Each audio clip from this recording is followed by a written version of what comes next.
Yogena chittasya padena vacham malam sharirasya ca vaidagena yopakrutam pravaram muninam padanjalim pranjaliranatosmi stuve padanjalim vyasam shankaram ca munitrayam kartrasutrasya bhashyasya kramat vivaranasya ca.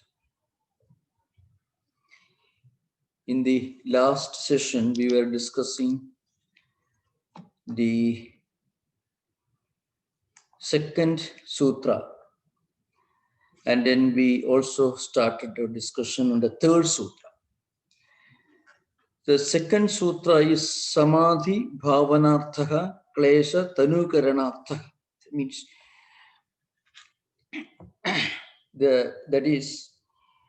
it is a description of the purpose of Kriya Yoga.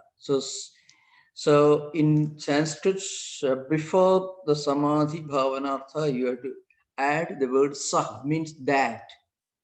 What we were discussing in the last session. That's the meaning. So what we were discussing, Saha, that is Kriya Yoga. Tapaswadhyaya Ishvara Pranidhananani Kriya Yoga. Ascetic practices, then Karma Yoga, then designation to God's will, reading scriptures, chanting, meditation, contemplating on the sacred word symbols or mantras, either Omkara, Gayatri, or any holy word symbol in any religious spiritual tradition. All these constitute the first step. That's how we enter spiritual life. So this is not just in the context of beginning yoga or spiritual life. Here yoga means spiritual life. That's a broad sense in which the word yoga is used here. So these disciplines constitute our entrance into spiritual life, because these disciplines help us to create new samskaras, new impressions, new vrittis, new attitudes, so that we will be able to do good things, we will be able to undertake noble activities without any internal conflict. So that is, in a broad sense, what is implied by the word Kriya Yoga, the first sutra of Sadhanapada. The second sutra, that is Samadhi Bhavanarthaha Klesha Tanukaranarthaha. It describes the purpose of this Kriya Yoga. What does Kriya Yoga do? First, it takes us all the way, not immediately, but in the long term, after practicing different disciplines mentioned in the Yoga Sutras, it will take you all the way to Samadhi. So Samadhi is the word used here. Samadhi here means Samprajnata Samadhi. So that is the goal. In fact, you have to go beyond that, Asamprajnata Yoga or Asamprajnata Samadhi. That is the final goal. But before that, we reach this particular penultimate state. It's called Samprajnata Samadhi. So when you read the sutra, you have to add another Sanskrit word, Saha. That is this Kriya Yoga that we discussed so far. It will bring about Samadhi. That is the higher concentration. In the Samadhi Pada, in the 17th Sutra, you find this particular sutra which defines Samprajnata Samadhi, Vitarka Vichara Ananda Asmita Anugama Samprajnataha. So that's, anyway, we will not discuss that because it comes in Samadhi Pada. And in the 18th Sutra, Asamprajnata Samadhi, the higher concentration, is mentioned. So if you begin your life, if you begin your education in a kindergarten and do very well in those preliminary classes, or if you join a primary school and do extremely well in the examinations in the primary school, then there is a certainty that eventually, when you continue your journey in education, one day you will end up in a big university. You may end up getting a PhD degree. So that is the Samprajnata Samadhi. Another purpose is mentioned here. Klesha Tanukaranam. Klesha Tanukaranam means weakening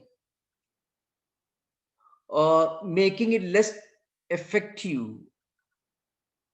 Kleshas, klesha vrittis. So now, these are all interrelated subjects, but I shall try to explain what are kleshas that are described in the next sutra. So these sutras are interrelated.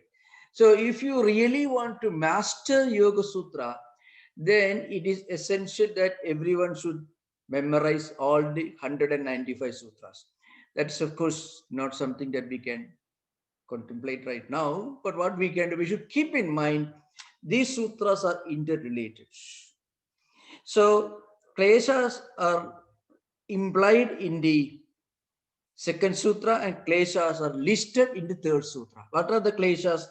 Avidya, asmita, raga, dvesha, abhinivesha, pancha klesha. So what are kleshas? Kleshas, you can call it afflictions. What do they really mean in our life? There are certain vrittis, certain emotions, feelings, tendencies, some of them even obsessive tendencies, some of them in the form of extreme liking for certain things, some of them in the form of extreme aversion for certain things, some of them continuing haunting our life throughout in the form of unknown fear, in the form of irrational hatred for things, and in the form of irrational infatuation to certain things. Where drug addiction, gambling, alcoholism belong to one category. Some kind of extreme aversion to certain things belong to another category. And then among these five kleshas, the most difficult kleshas to understand is the fifth one, abhinivesha. So I shall try to explain this abhinivesha. And against that background, you will be able to understand other kleshas. Because abhinivesha is something very interesting, very peculiar. Yoga Sutra tells you, or rather Patanjali and the commentators like Vijnana Bhikshu, who wrote Yoga Bhashya Vartigam, and Vajaspati, who wrote Visharadhi, and other commentators will tell you something very interesting. This abhinivesha means clinging to life. That is how it is mentioned in the simple translation. But in real life, it takes the form of a constant fear of losing our life, fear of death. Now, that again in plain English language, it is something very scary. So we shall try to explain it. It can be explained in pure psychological terms. Yoga Sutra tells you that you cannot have any of these kleshas without some previous experience. So in the Yoga Bhashya Vartika, Vijnana Bhikshu says, even a worm that is just born shows a tendency to run away from a possible danger. That is something very interesting. And in the same way, a man is afraid of losing his money. because losing money can eventually lead him to pain, grief, sufferings, which may eventually take him to further pains and eventually the greatest pain, loss of life. Now, why does the worm run away from a possible danger? Swami Vivekananda, not in the context of Patanjali Yoga Sutras, in this particular sutra, but in one context, Swamiji says, he draws an interesting comparison. Of course, in another context, but that story is very apt for the present context. A worm is traveling on a railway track, and a huge locomotive is coming from the opposite direction. The locomotive is maybe billions of times as powerful, as fast, as as strong as the worm. I mean, incomparably stronger, faster, and bigger. But locomotive cannot change its track unless somebody else applies his brain, the driver. But a worm can change its track if it wants. Now, that's because the worm, if it smells a possible danger to its life, it may change the track because it's moving along the track. Suddenly it hears a huge noise, some kind of sensitivity, and it may just step out of the track and save its life. Now, actually, Vijnana Bhikshu says something very similar. Even a humble creature, just born, will have a tendency to move away from what it considers to be dangerous to its life. That shows it had that previous painful experience sometime in the past, not in this life, in previous life. So Vijnana Bhikshu says there's a proof for rebirth or reincarnation and the doctrine of karma. So karma, vritti, samskara, sankalpa, vasana, chakram. There is an eternal cycle. So Vijnana Bhikshu, those who are interested can listen. I shall translate it in English. Vijnana Bhikshu's own language. Sarvasya praninaha iyam atmasi nitya bhavati. This abhinivesha, clinging to life, it is not for some time or in certain context. Say raga, extreme liking for certain things, is also one of the 5 kleshas that Patanjali lists in the 3rd sutra of Sadhanapada. Avidya, asmida, raga, dvesha, abhinivesha. Raga is extreme liking. Not all the time.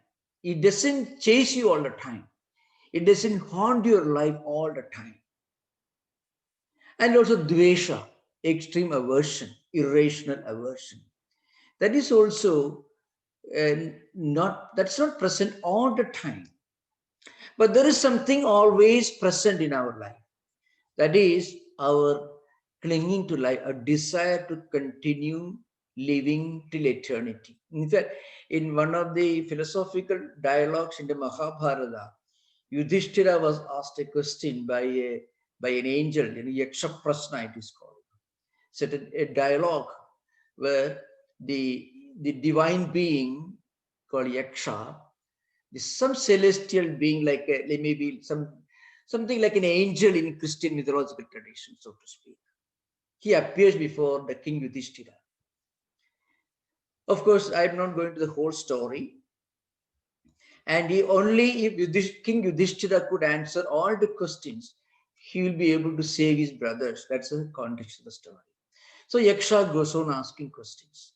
And one important question is, what is the most mysterious, wonderful thing in this world?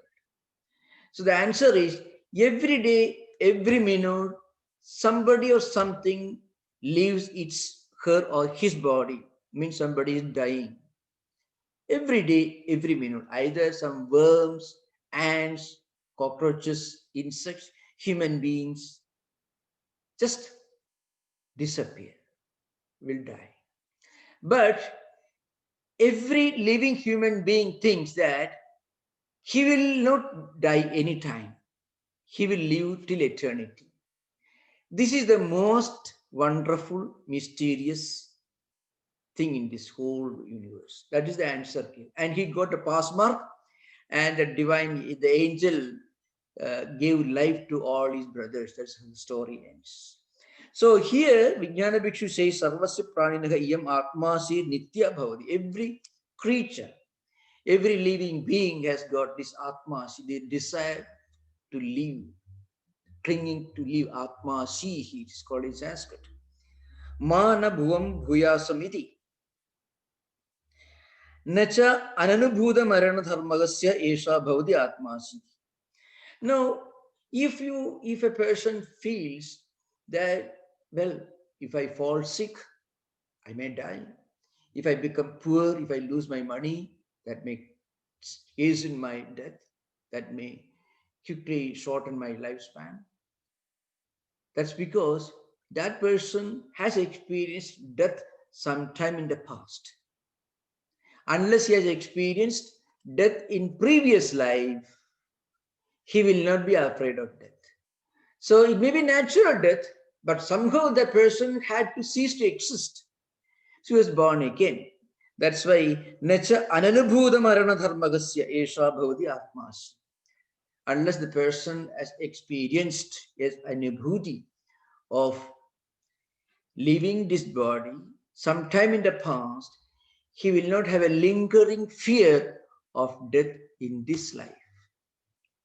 Etayacha purvajana anubhava pratiyate. Therefore, it is obvious that this person had a previous life and he died in his previous life after living maybe 100 years or even longer and was born again.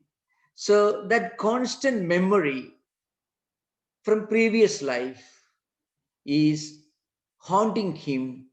That is the real reason. That is the mother of all anxieties, worries, and problems we are facing. What is the mother of all anxieties and worries?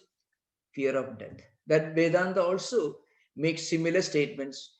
In many scriptures you find this. Bhashyakara Shankaracharya himself says. Such a ayam abhinivesha klesha surasavahi krimeravi jadamatrasya. Now this abhinivesha, krimi means worm. Even a little worm that is living in a mud pool, if you just take a pole and stir the filthy water, the bacteria and all other creatures suddenly start moving about. It is afraid of dying. That is what Vijnana Bhikshu says. Sarasavahi means it is its own characteristic. It's like a river flowing endlessly. So actually this is carried forward from life to life. This memory of death and the consequent lingering to life under the false notion that we will always be alive is something very interesting. Without this, actually human beings will not be able to carry on their daily life. Without this maybe false notion that we are eternal. So there are two forces working within us. On the one hand, the idea that I'm going to be eternal, I can be eternal if I want, that links us to our Atman, our spiritual dimension, our true nature, that is Atman, which never dies, which continues to exist, which travels from life cycle to life cycle. It never dies, it is eternal, it is immortal. But then the fear, that is linked to the physical body. That's what Vijnana Bhikshu. Vijnana Bhikshu was not a Vedanti in that sense, but that's the implication. Pratyaksha anumana agamaihi asambhavito maranatrasa ucheda drishtiyatmakaka purva janmanubhutam marana dukkham anubhavayiti. So And he argues, in fact, this great great commentator, the author of Yoga Bhasha Vartiga, he says this experience is coming from previous life, and this fear is based on this experience in previous life, because you cannot have that idea of death either through Pratyaksha Praman, direct perception, inference, or verbal testimony. Any other knowledge you can see directly with your eyes and mind, or ears and mind, or you can use any of the five senses and mind using together. You can see things, you can know about things by seeing, you can know about things by hearing, you can know about things by smelling, by touching, by taste, or you can inference. If you see smoke somewhere, you can infer the possibility of fire in the neighborhood. Or you can read a book. So Vijnana Bhikshu says either Pratyaksha Pramana, Anumana Pramana, or Agama Pramana. You can know many things. But the memory of death in previous life, you cannot know unless you have experienced in your own previous life. So that experience through vrittis, vasanas, and samskaras are deposited in the chittam, and that's what really makes us this abhinivesha. Now, one important point is this abhinivesha is the most powerful klesha. Actually, it causes so many other problems. It is linked to all other kleshas. So it's all based on avidya. Avidya means our ignorance of our true nature. In the context of yoga and sankhya, we do not remember, or we don't always keep in mind that we are the Purusha, the effulgent one. We are not part of this Prakriti. We are not part of the evolved world.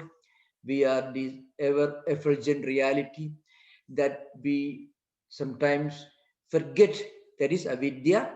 And as a result of this, we have the wrong egoity, wrong identification. That is asmita, and as a result of this, we have extreme liking for certain material things, or an extreme aversion for certain material things, which are conditioned by circumstances. But there is, at the end, there is abhinivesha. Abhinivesha is something that is always accompany us all the time. Nobody forgets that probability.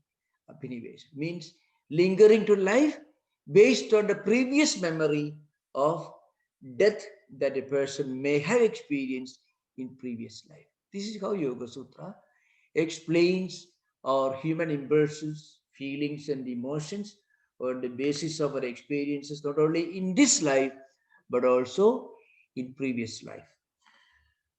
Now we will take up each one of these kleshas.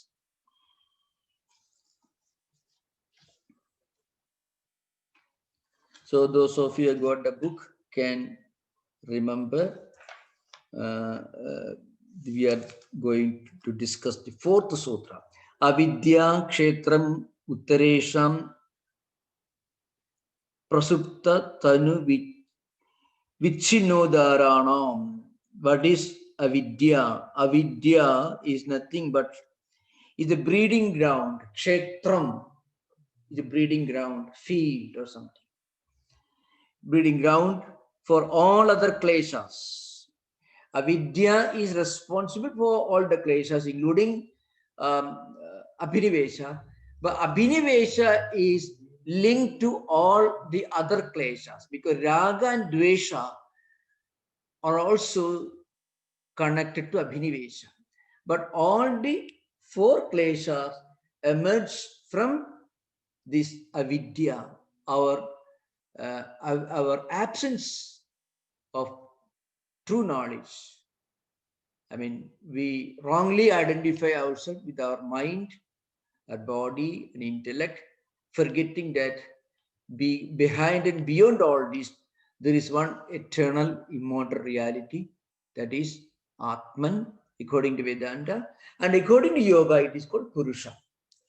So this avidya or ignorance is the breeding ground, kshetram, for all of the kleshas.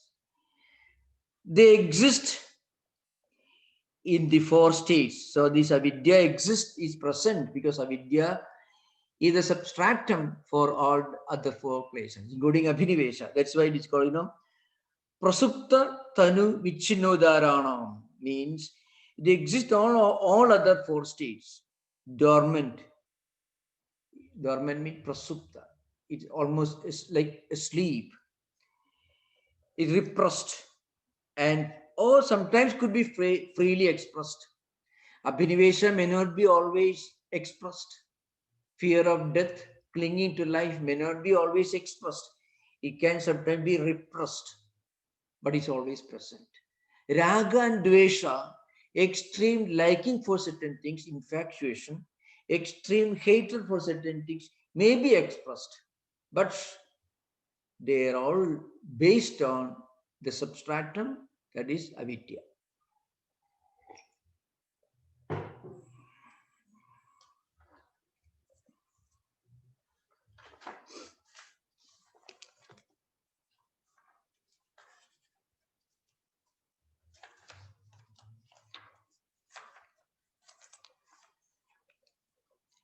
The next sutra is fifth one. Anitya asuchi dukkha anatmasu. Nitya suchi sukha atmakhyadi avidya. So what is avidya is mentioned here. Avidya is mistaking the non-eternal for the eternal. I mean, that's a common experience. Everything in this world, intellectually we know, is not eternal. But mysteriously, we remember only what we superficially experience. So we mistake the non-eternal for the eternal, and for the eternal for non-eternal. Both ways it happens. So mistaking non-eternal for the eternal. I can give an example. Actually, all worries and many kinds of anxieties are based on this particular aspect of avidya. A person falling sick, he knows intellectually very well that he will be cured. There's a remedy for it. But when a patient becomes too worried about his illness, for that split second is mistaking this non-eternal reality, that is sickness or illness, to be something eternal. So unless we may not declare it, though if we speak to a patient who is too much worried about his health or her health, or too much complained or concerned, overtly concerned, at the back of all this fear is the feeling that I'm doomed to remain sick, unhealthy all my life. This hidden, concealed fear is always there. That's an example of avidya, means mistaking the non-eternal for the eternal, and mistaking the impure for the pure, the painful for the joyful, and not the self, and the non-self for the self. So sometimes, we mistake the impure for the pure. This often happens, anything that we consider to be pure in our empirical experience is actually not so very pure. Even the physical body, we won't go further beyond that. It's very painful even for people to hear actually. If you look at the physical body, now suppose we can you imagine a beautifully well packed bag or box that is recently delivered from Costco or Amazon, but it contains only what our physical body contains. We won't go near it. Actually, really speaking, there is nothing that the physical body contains that you would that you will not wash your hands after touching. It's impossible. Or you may use sanitizer, of course, in the pandemic days. Or you may wash with alcohol, soap, 20 minutes or 28 seconds, or not minutes, seconds, of course. This is a reality. Now, but then we don't remember that all the time. That is a mysterious, a curious example of avidya, mistaking the impure for the pure. Remember, we should know. I want to make this point. Sometimes this could be wrongly interpreted, misunderstood frequently. Yoga philosophy looks upon human body as something filthy, dirty. Not at all. In fact, Yoga and Vedanta both agree on certain points, very important points. And that is, physical body, if you look upon physical body as the only and the most wonderful thing in this world, you are wrong. You're equally wrong if you neglect the physical body. That is the other part of it. So you find, of course, there is an interesting episode in the Kumara Sambhava, which is one of the classical works of Kalidasa, the greatest literary genius of Sanskrit literature, Sanskrit literary tradition, Kalidasa. So there's an interesting verse there that apikriyartham sulabham samit kusam jalani visnani vidhikshamaniti apisashaktya tapasi pravartase shariramadhyam khalu dharma sadhanam. The last part of this verse is considered to be very important by doctors, by the Ayurvedic professionals. Because what it means is, this human body is the greatest and the most sublime and the most effective instrument for doing good things, for doing the right things, the physical body. The physical body is important for us. Then only we can study Yoga Sutras, we can discuss Yoga Sutras. We can think of the impurity of this body only when we make use of this impure body. So body becomes very wonderful, pure, when dharma sadhana, when we use it for something, for a sublime purpose. So the story, of course, I can explain the story. This is a story about Uma, Parvati, doing ascetic practices for getting Shiva as her husband. And Shiva takes the form of, it comes incognito as a spiritual ascetic, and tests her tapasya, I mean her penance, her austerities, faith and devotion. So he is trying to see apikriyartham sulabham samit kusam jalani visnani vidhikshamani. He's inquiring about the welfare. Do you have enough water? Take bath for ablutions, for your ceremonial ablutions in the morning, in the evening. Are you doing all these austere practices by your own strength? And in fact, then he actually, because this Uma, she was Parvati, she was doing extreme ascetic practices. So Shiva, coming incognito, tells her Sharira Madhyam Khalu Dharma Sadhanam. So this is the word in the words of Kalidasa. So a great commentator called Mallinatha, he wrote a Sanjeevani commentary. There he says, Adya Mukhyam Sadhanam means this physical body is the most important, the most effective instrument, tool in our hands for doing dharma, for going beyond the phenomenal, beyond the material, beyond the physical. So in that respect, body is something very important, very sublime.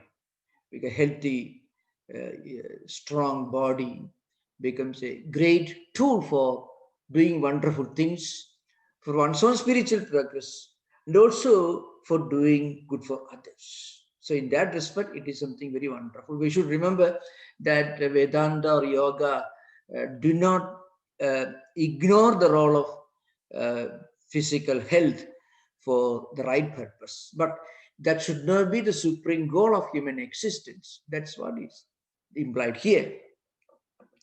So one example is this, mistaking the impure for the pure and the painful for the joyful.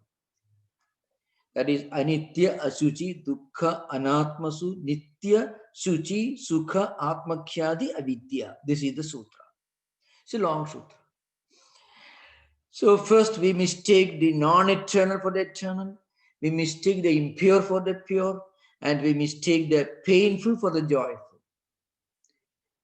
Very often, when we experience something, we forget that that experience can be the cause of unpleasantness or painful experiences in future that we may forget. That is natural. If we look at life as a whole from a purely materialistic point of view, it is always possible for us to make this mistake. We may mistake the right for the wrong and the wrong for the right. Both ways it happens. Sometimes something can give us temporary joy, but it could sometimes be a trap. It could be a temporary absence of pain, a postponement of pain, a painful experience. After some time, the joyful experience may give way to something unpleasant. Then mistaking what is not Atman to be the Atman. What it means, again, what I said, that is mistaking this body to be the ultimate reality.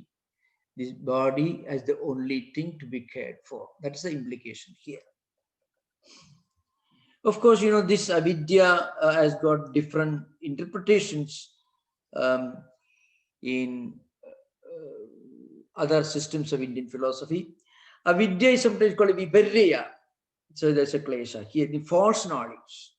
That is also one interpretation. The Samadhipada, you find avidya is false knowledge. Something which doesn't correspond to its real form. That is also called avidya.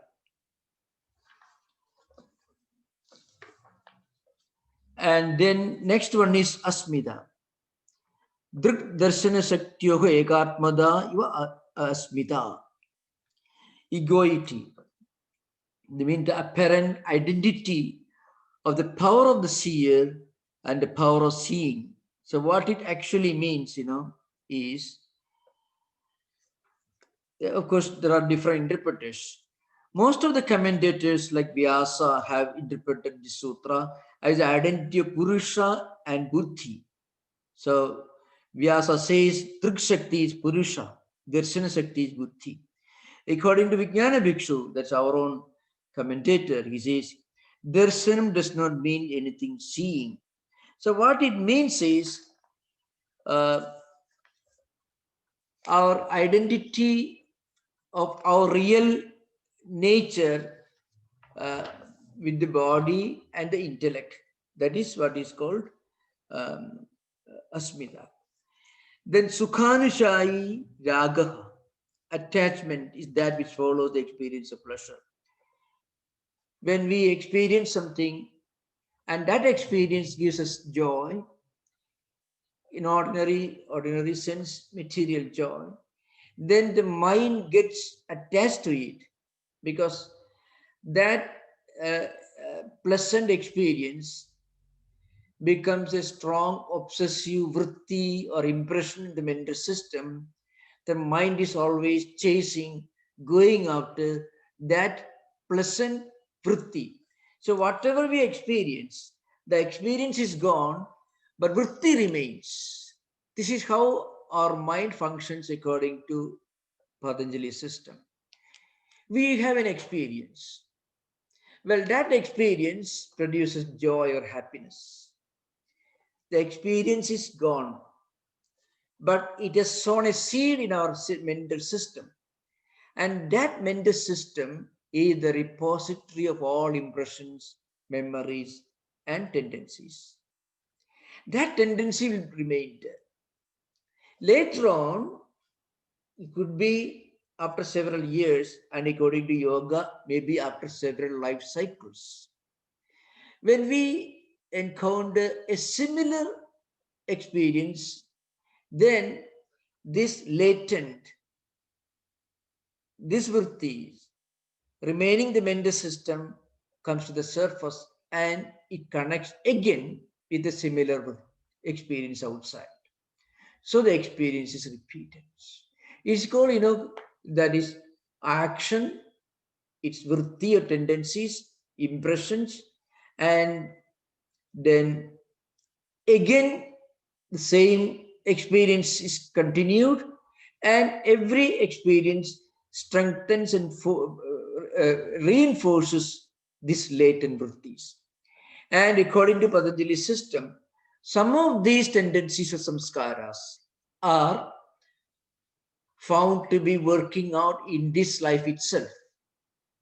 Some of these tendencies are deposited in a repository of these samskaras called karmashaya. We'll discuss that later. Many of us strong likes and dislikes with their roots in previous life. Those tendencies are deposited in karmashaya, it's called. Karmashaya samskaras. They may not find expressions in this life itself. If a strong tendencies may not always work out in this life, but they will find expression in some other future life cycles.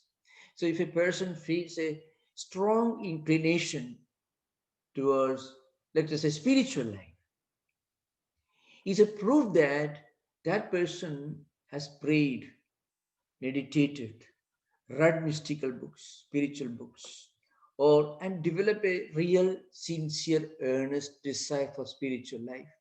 Sometime in the past, it could be in any religious tradition, in any spiritual tradition, it could be.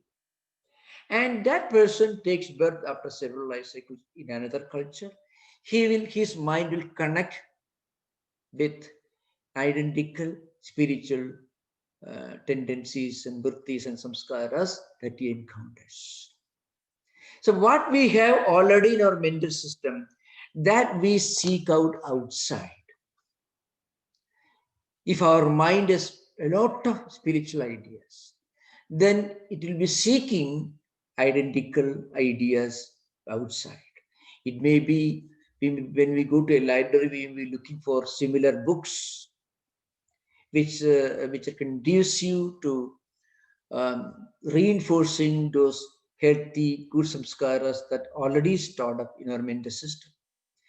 When we want to talk to people, we may have a tendency to talk to people, to associate with people whose associations will again help us to re-experience what we experienced in previous life cycle. That's why the samskaras that are already latent, present in our mental system, our mind will be seeking those similar samskaras out in the external world.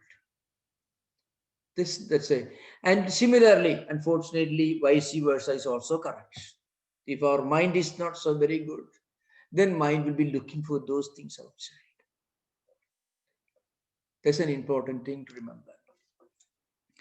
So, of course, there are many verses in the Gita. I have already quoted this. In one verse is in the 6th chapter, Tatradam Buddhisam Yogam Labhade Pauradehikam Yatadeja Tato Bhuya Samsiddho Kurunandana. Lord Krishna says, when a person is reborn again, his mind, his chittam, his mental world is full of good samskaras, healthy samskaras. And if he's walking in front of a place where meditation is taking place, you may feel like stepping into that place. And if his samskaras are strong, it may be the beginning of a new practice. Every day he will start coming to the same place to meditate. If he goes to a library, if he happens to read a good book, if he gets strongly attached to that idea, that means in previous life, he has already done a lot of work. That's what Vijnana Bhikshu says, without previous experience, you will not be able to start anything new. That means it's just the opposite of what John Locke said, tabula rasa. Just the opposite of what the British uh, philosopher John Locke says. According to him, every child is born with an empty table, tabula rasa. Yoga Sutra says the opposite is true. That is, we are born with a slate that is already well written. We can easily understand this. Suppose you are a teacher in a school and teaching philosophy or literature or history or geography. If a student suddenly shows extreme interest and familiarity or is able to quickly grasp what you're teaching, there are many ways of explaining that phenomenon.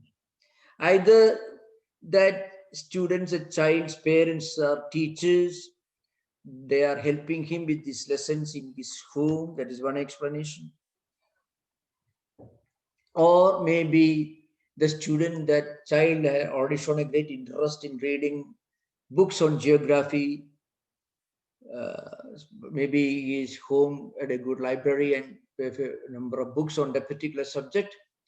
Maybe he may develop the habit of reading books on geography. That's why he's showing an extreme interest, an aptitude, and a quick ability to grasp quickly whatever you're teaching. Without any of these logical explanations, suddenly you may find sometimes students coming from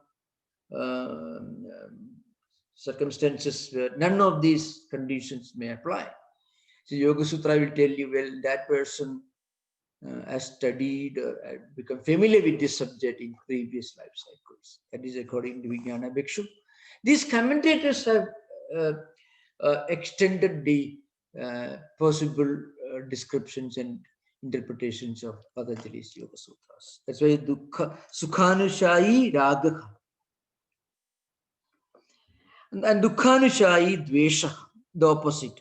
Aversion, that is Dvesha, is that which follows the experience of sorrow. Here also the same. If we had some kind of unpleasant experience, then that unpleasant experience can manifest in the form of irrational hatred, tendency to avoid, to move away from something that has given unpleasant experience sometime in the past. Of course, any psychologist will agree with you, psychiatrist also. But the point is, Yoga Sutra takes human life in a more holistic, integral way. So there are many, many cases of obsessions and phobias which cannot be explained on the basis of life experiences of this life. So if you apply the same logic, then what it means is it is coming from another source. Same logic applied, but you extend the possibility of interpretation beyond this life cycle. So that's again, sometimes you find people with a natural attraction for the negative. That's a natural exuberant dvesha, mean dukkhanusayi dvesha. Something has given person dukkha, unpleasantness. Of course, a different kind of tendency is explained by Dostoevsky. I often quote Dostoevsky because he has very profound insight into the human mind. In Brothers Karamazov says a kind of natural, inherent, impassioned attraction for the evil, for the wrong. That also you find. How do you explain this? There, Yoga Sutra will appear to stand on Sishasana. There is no logical explanation for this. But there also, Yoga Sutra, if you extend the possible interpretation of Yoga Sutra in other commentators like Tattwamayananda and others, the commentators will say If our mental system, chittam, has a rich deposit of the negative tendencies, then they express themselves strongly. And even if you are intellectually convinced that what we are not, what we are doing is not good for us, even if you are intellectually fully convinced that what we are doing is not the right thing to do, it will bring only problems for us. Still, we won't be able to do the right thing. That's because the previous samskaras are so strong. So very often it is the deeper layers of the mental lake. Now my mind is compared to a lake, different layers. At the deeper level, there are many layers of dust and bacteria. Suppose you think of a lake with 100 feet, 5 feet pure water on the surface, but 95 feet uh, impure water.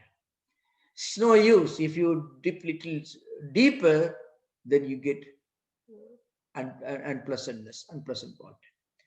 So that's the explanation given by the commentators. But there is a way to change our own mental system. That is the greatest contribution of Patanjali's system.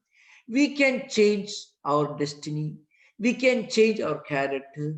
We can start a new psychological life, a new spiritual life any day, any moment.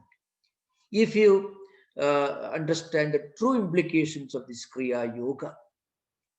That's why Kriya Yoga first, tapaswadhyaya ishara pranidhanani Kriya Yoga. And the most important aspect of this Kriya Yoga is at the physical level, if you start doing something good for us and good for others, that physical activity can produce spiritual energy. Now, we have a lot of freedom as to what we want to do at the physical level, but we do not have the same amount of freedom as to what we are going to do at the intellectual level, mental level. Mind doesn't always listen to us. But at the physical level, we have more freedom, more autonomy. Whether you should drive, you should take this road or that road, this highway or that highway, is more or less within your choice. But you don't have that kind of freedom to what book I'm going to read, because you'll be able to read only what your mind is ready to read. Often we are not able to read what we want to do. We are not ready to do what we want to do. Mind will create a obstacle. But at physical level, we have more freedom. Not that we have complete freedom, but much more freedom than the mental level. So Kriya Yoga helps you to start our spiritual life right at the primary school level. That is, if a person wants to change his destiny, do something good. It could be going to the nearby temple or a church or in place of worship, doing something by which you won't get anything in terms of material profits or results. But that activity will produce an unseen result. And that unseen result will generate spiritual energy. So if you deposit at the physical level, you you you are benefited at the spiritual level. That is the implication of the Kriya Yoga, and we'll discuss later, because this discussion will continue in the coming session. Thank you. Now we are open for discussion. Most welcome. Hariom Swamiji. Swamiji, I have a couple of questions. Yeah. So, my first question is, so earlier today you were talking about how the anubhuti of leaving this body in past janmas or past experiences is what drives human to the fear of leaving this body experience. But isn't it true that this could also be experienced from a pratyaksha standpoint, where we see other people leaving their bodies, and we see the difficulty that is Yeah, experienced by others around them, by us with our relationship with yeah, them. So how does that match with this? okay. Now, normally, you are right. The question is very logical. See, when we see depth of a person, you see, if you talk to somebody who's managing a crematorium, or doctors who are attending in hospice or hospitals, they know it for a fact. But even with those people, there is a lingering feeling. Well, uh, but it's not going to happen to me. It is again, Abhinivesa, it could be not always expressed, but deep down at the mental level, it is always there. Because without that, another important truth is no human being can live. It's an important thing. In fact, that's why these two facts are there. On the one hand, we are eternal. From a spiritual perspective, we are eternal. We cannot die. We are immortal. We are eternal. We are not this body. We are something that goes far beyond this body, that goes far beyond mind or intellect. That's the reality. So that gives us the feeling, well, I'm eternal. I can withstand anything. I will cure my disease. I shall live long. That's the, but the fear also is there. Slightest, I'm not getting enough sleep. I'm not, I may lose my money. The banks may collapse. I may become a pauper. I may not get a new job. All these, they are not immediate, but they are the other end of the thread is linked to the fear of big calamity. Now, according to Vijnana Bhikshu, what he says is, remember, he's not putting it as a very scary fact. He's not doesn't want to scare you. It is very philosophical, very calm and quiet and very steady, very impassioned statement of a fact, of a psychological fact. Nothing scary about it. Because Yoga Sutra actually wants to remind you that you are something that goes far beyond this body. You are the Purusha. Of course, Yoga Sutra is linked to Vedanta. Yoga Sutra is a springboard to Vedanta. That should be understood. It's a prelude to Vedantic philosophy. So the point is, this once you understand that this is the root of every possible kind of unnecessary concern, unnecessary irrational concern, worry, fear. It is linked to this. That's what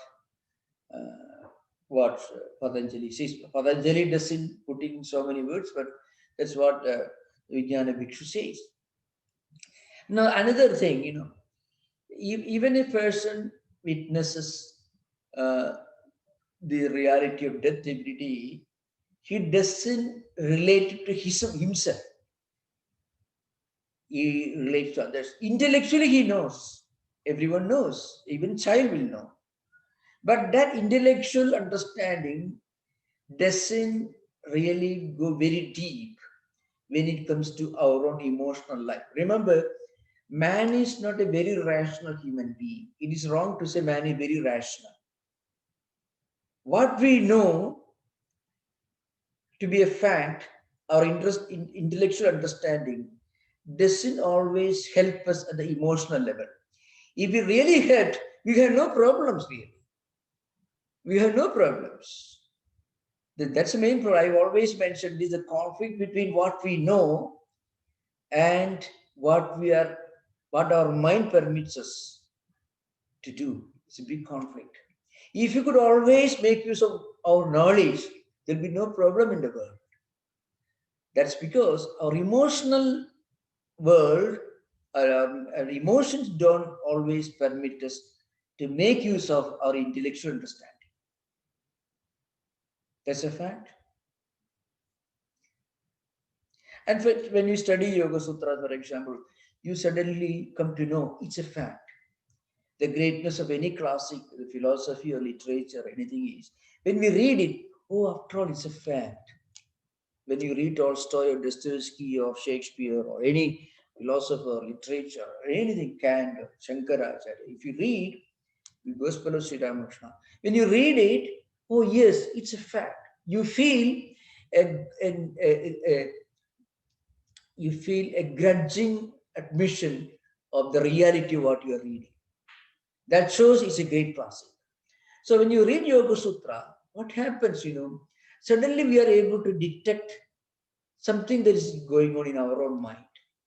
And that helps us to develop a higher faculty, a self-analyzing faculty.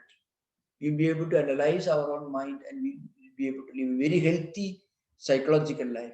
That is the great contribution of Yoga Sutras.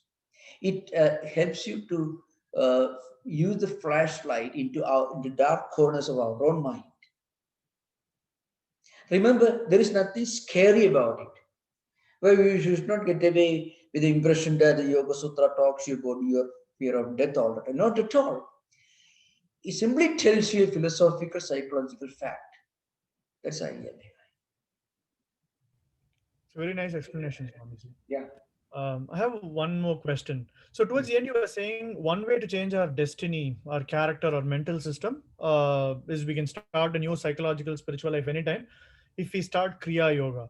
Yeah, yeah. Now, Kriya Yoga is like a buzzword today, right? Many people are using Kriya Yoga in many different ways. So what do you actually mean by Kriya Yoga over here? No, no, I know. I already explained this in my Yeah, earlier classes. Please yeah. read to listen again. Tapa Swadhyaya Ishwara Pranidhananani Kriya Yoga. This is the first sutra. This is the door through which you enter the world of yoga. Tapa means austerity. Swadhyaya means, well, technically it means reading Omkara. Sorry, not read, reciting Omkara.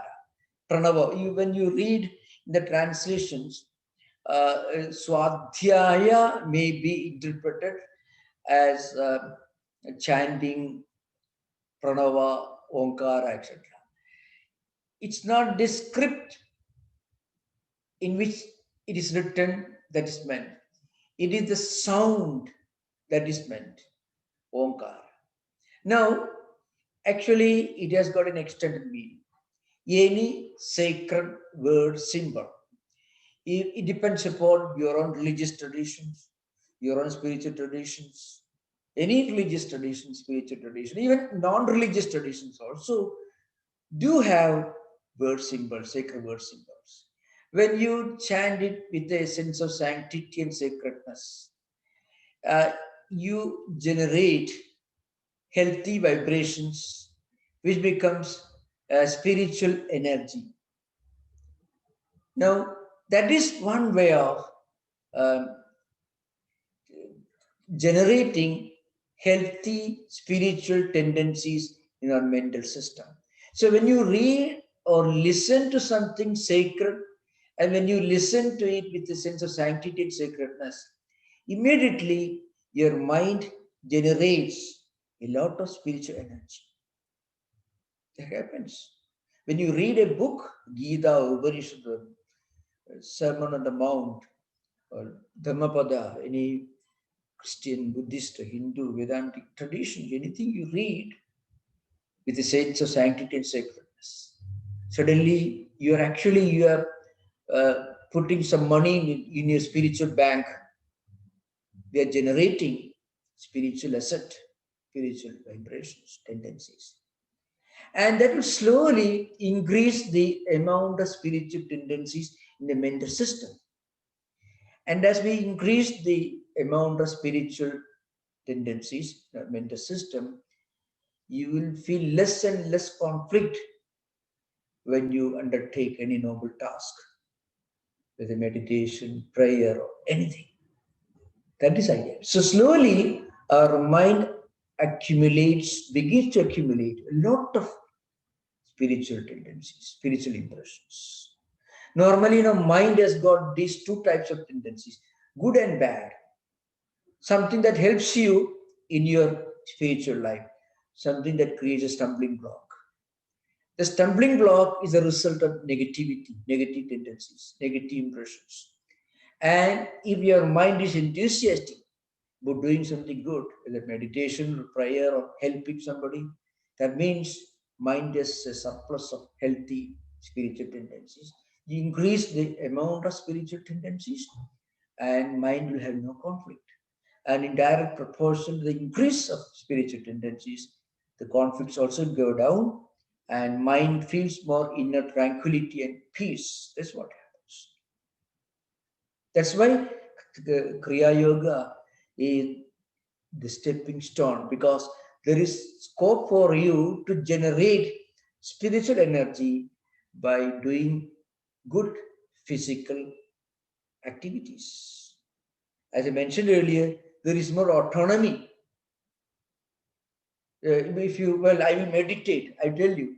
Many people believe I should meditate, I should do Kundalini. It is absolute, don't mind actually, absolute craziness from yoga perspective. You cannot start with Kundalini raising, you cannot start with meditation. First, you should make your mind ready for meditation. If a person, well, tomorrow onwards, I meditate for 2 hours. And of course, I don't want to prolong this, but I have come across many unfortunate cases of youngsters uh, facing serious problems because they believe that they should start their spiritual life with meditation. Meditation can be properly taken up only after going through some preliminary early steps. Mind should be ready for meditation. Before that, one should feed the mind with some good tendencies, good impressions. Such a mind will cooperate with you, will be your friend. When you try to meditate, your mind will tell you, okay, fine, go ahead. Your mind will tell you, which in real sense means no conflict. Otherwise, your mind will catch you by the throat. If you're watching TV, your mind doesn't disturb you. If you do computer game, your mind is okay. The moment you try to meditate, the mind suddenly turns against you. Why? Same mind. Because the mind is not willing to help you when you do something that's really good for you. So your mind becomes your friend only when it cooperates with you, when you do something that is really good for you. So, yeah. Thank you, Swamiji. Maharaj, there is a question on YouTube from Meena. Very similar question. Yeah.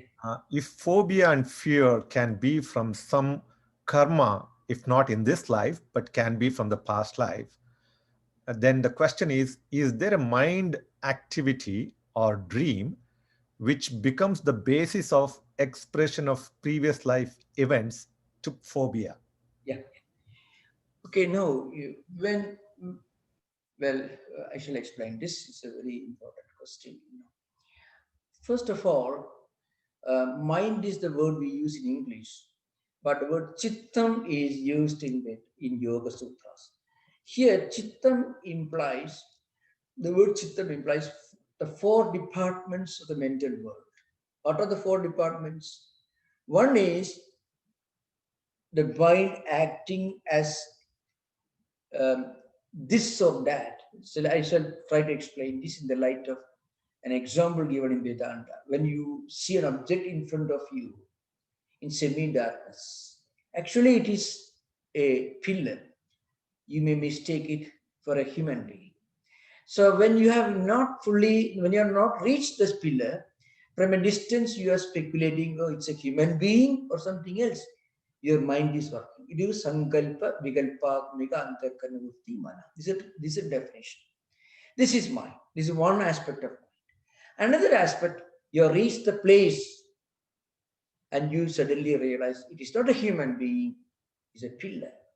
Then you decide, you come to a decision, a verification that it is a pillar, not a human being.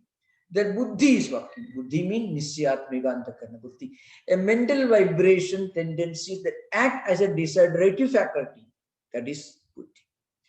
And then when you remember, I've seen this pillar last week, you are actually recollecting it from your memory system.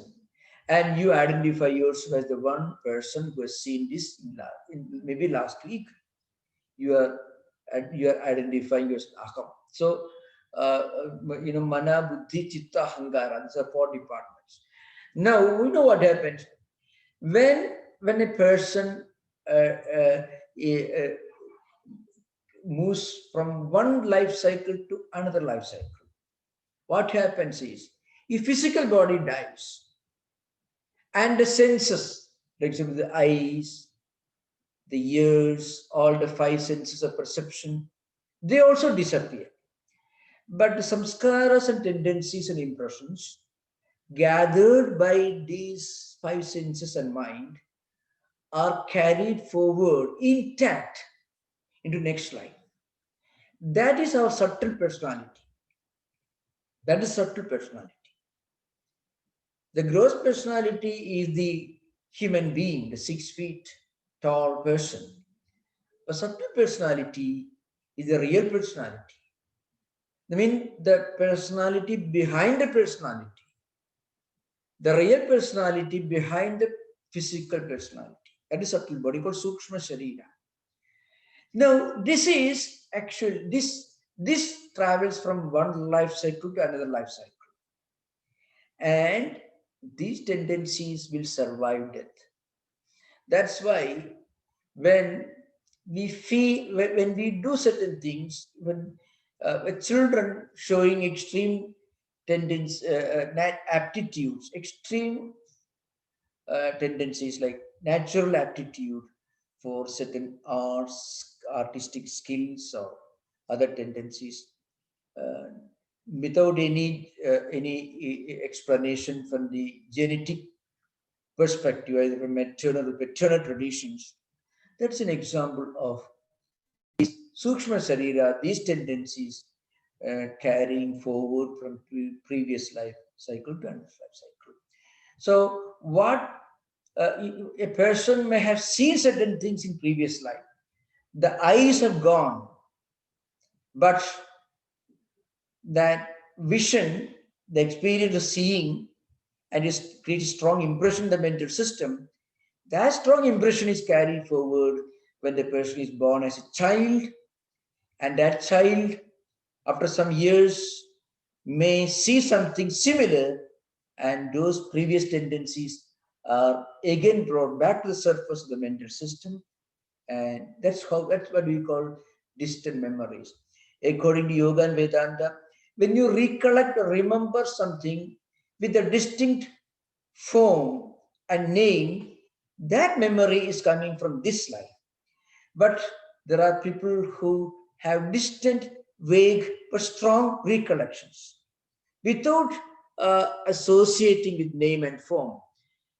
Those memories are coming from previous life cycles. When you can remember something and also remember the name and form, it may be from your childhood memory. You may have seen and heard, but memories without any association with name and form could be coming from previous life cycles. That is what Vijnana Bhikshu implies when he says, without a previous experience, you cannot have a new experience. There is nothing new. That's what he says. That's why he says pratyaksha, anumana, agama, either through direct perception, inference, or verbal testimony. Without any of these, without any explanation on the basis of these epistemological tools, there are many experiences that you inherit when you are born. They come from another source. That's the point. So it's a very comprehensive, exhaustive study of the entire mechanism of human mind and mental life. Thank you, Maharaj. There is one more question here by Indu. She requests you to touch upon the Hatha Yoga tradition. Yeah. Tell a little bit more about the Hatha Yoga tradition in this context. Hatha Yoga is mentioned only in one sutra. Patanjali Yoga Sutra in 4 chapters, together 195 sutras, Sthira Sukham Asanam. So asanam, as it is mentioned in the uh, Ashtanga Yoga. Uh, of course, uh, according to modern scholars and historians, uh, great works like Gherendra Samhita, Hatha Yoga Pratipika, Shiva Samhita, some of these textbooks are the Bibles of Hatha Yoga. Hatha Yoga were written later times. Uh, of course, they claim that Shiva taught all the yogi postures. Well, I won't enter into that debate. What it means is uh, the real purpose of asana is to be able to live, sorry, to live long, that's one thing, that's an eventual benefit.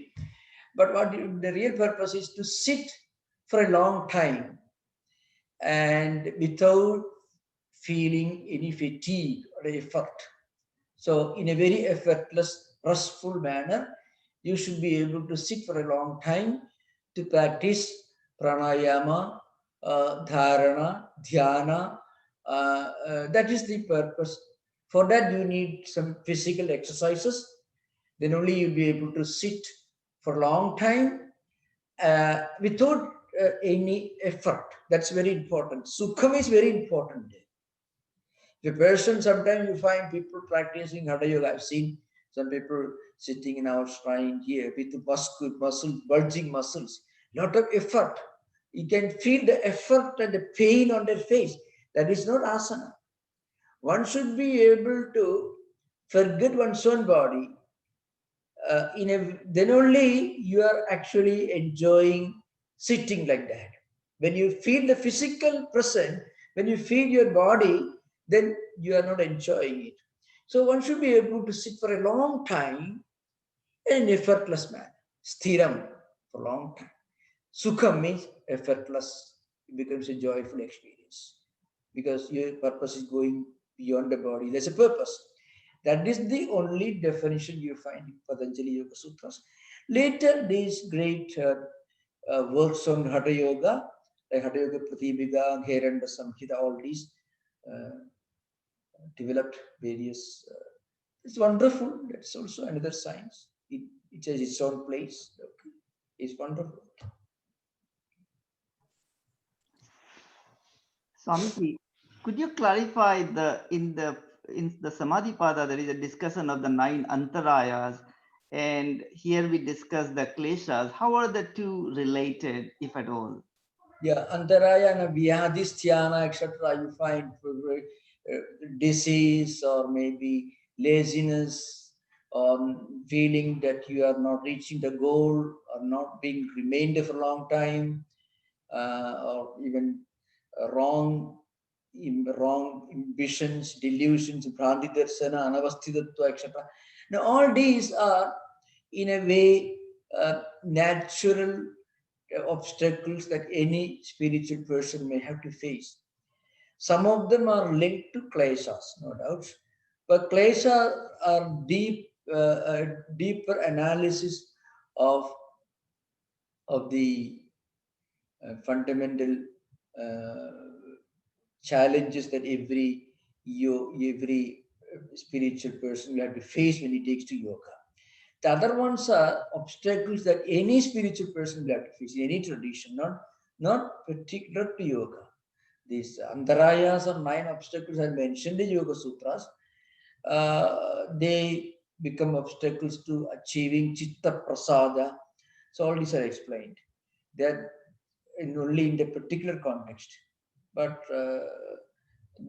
you should understand that these 9 obstacles, one way or other, every spiritual seeker in any religious tradition will have to face. So Pancha Kleshas mentioned particularly with the yoga context, the yoga in the context of yoga. Thank you, Swamiji.